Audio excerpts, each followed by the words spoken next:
Hi, Jamie here, the Head Teacher. Let's look today at how to start a virtual business. Being able to start an online business has now become easier thanks to the enormous pool of resources that are available right at our fingertips.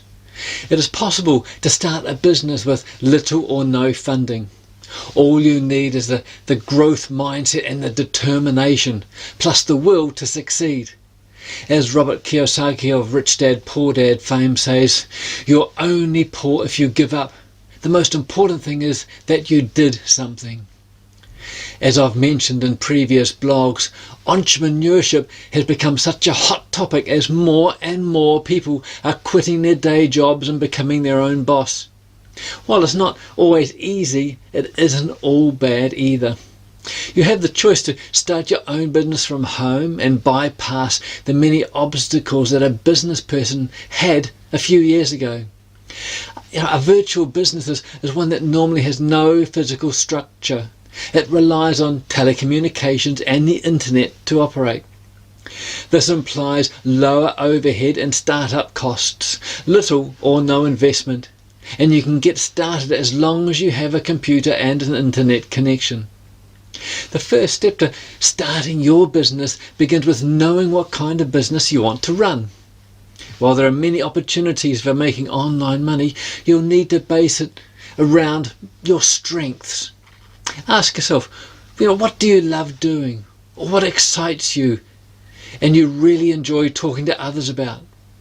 Can you do it better or different than other people in the industry? You'll need to conduct research on what other businesses are offering in the same industry. Starting one without first researching what your competitors are doing is like taking a leap of faith with no certainty of making a safe landing. See what others are doing and not doing. It can bring forth new ideas, or maybe you can explore an entirely different area. It hasn't been marketed to before. KYC, know your customer. What age group are you looking to sell to? What locations, beliefs, interests, financial level? The list can go on and on. But the more you know about who you want to sell to, the easier it will be to market and reach out to them. You need to determine how much your savings and your services are wanted, and if they are already using it.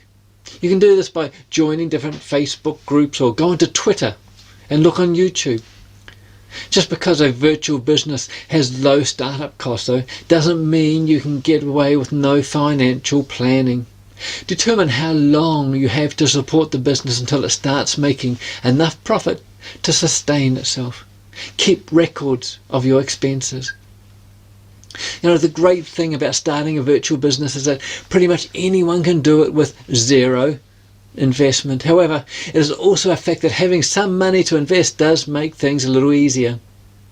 Think about your circumstances. Look at the best way to leverage your funds in the best possible way.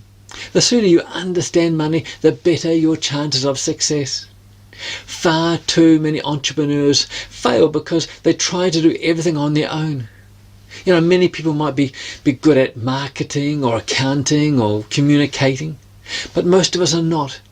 The sooner you realize your limitations and focus on your strengths, the better your chances of running a successful virtual business will be. And that's where I believe, outsourcing works in so many areas of your business, and it makes more sense than doing it on your own. I personally use a company called 123 Employee for most of my outsourcing. They are based in the Philippines, and Veronica is my VA, my virtual assistant. Does a lot of my work I don't have time for. She does a wonderful job. She's always polite and her communication skills are great. You don't need to have a dedicated sales team or customer support reps right in your office. In fact, there are so many reliable outsourcing opportunities available that it can be possible to run your business on autopilot. You have a company called Fiverr, Fiverr.com, the website that offers you pretty much any writing services you need, with a starting price around $5.